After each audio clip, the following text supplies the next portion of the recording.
નમસ્કાર, આપ જોઈ રહ્યા છો નેશન પ્લસ ન્યૂઝ. હું છું આપની સાથે હિરલ પંડ્યા. વડોદરા ગ્રામ્ય પોલીસે હની ટ્રેપના ગુનામાં સામેલ આરોપી સામે કડક કાયદાકીય સિકંજો કસ્યો છે. શિનોર પોલીસ સ્ટેશનમાં નોંધાયેલા હની ટ્રેપના ગુનામાં આરોપીની મિલકત જપ્ત કરવા વડોદરા ગ્રામ્ય પોલીસે મૂકેલી દરખાસ્તને શિનોર કોર્ટે ગ્રાહ્ય રાખી મિલકત સીલ કરવાનો આદેશ આપ્યો છે. વડોદરા જિલ્લા એસપી સુશીલ અગ્રવાલના માર્ગદર્શન હેઠળ શિનોર પોલીસે હની ટ્રેપ કેસમાં તપાસ તેજ કરી હતી.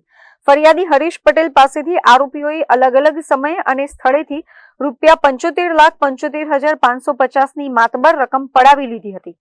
ટેકનિકલ અને હ્યુમન ઇન્ટેલિજન્સના આધારે પોલીસે આરોપીઓની ધરપકડ કરી હતી.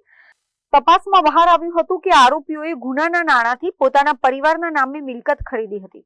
ભરૂચ જિલ્લાના પાલેજ સ્થિત સાલે 2 સોસાયટીમાં આવેલું મકાન નંબર 5811 જેની કિંમત અંદાજે ₹12,70,000 છે, તે આરોપીએ બનાવટી નાણાંથી વસાવ્યું હોવાનું સામે આવ્યું હતું. કોર્ટે આરોપીને નિયમાનુસાર તક આપી હતી, પરંતુ તે આ મિલકત કાયદેસરની આવકમાંથી લીધી હોવાનું સાબિત કરી શક્યો ન હતો, જેથી શિનોર કોર્ટે આ સ્થાવર મિલકત જપ્ત કરવાનો આદેશ કર્યો છે. ગઈ 6 ફરવરી 2026ના રોજ વડોદરા જિલ્લાના શિનોર પોલીસ સ્ટેશનની અંદર એક ચીટિંગ અને હની ટ્રેપનો કેસ રજીસ્ટર થયો હતો. એ કેસના અનુસંધાનમાં એ કેસના ફરિયાદી હસમુખ ઉર્ફે હરેશ રણછોડભાઈ પટેલ દ્વારા સાથે 75 લાખથી વધારેની ચીટિંગ અને હની ટ્રેપની ફરિયાદ શિનોર પોલીસ સ્ટેશનમાં નોંધાયેલી હતી. આ કેસની ઇન્વેસ્ટિગેશન દરમિયાન પોલીસ દ્વારા મલ્ટિપલ લોકોની અરેસ્ટ કરવામાં આવી હતી. મલ્ટિપલ કેશ અને ગોલ્ડનું સીઝર કરવામાં આવ્યું હતું, જેની અંદર 14 લાખથી વધારે સોનાના જેવરાત પણ પોલીસ દ્વારા સીઝ કરવામાં આવ્યા હતા. આ ક્રાઇમના મળેલ નાણાકીય પૈસાથી આરોપી દ્વારા ભરૂચ જિલ્લાના પાલેજ ની ખાતે એક ફ્લેટ ખરીદવામાં આવ્યું હતું.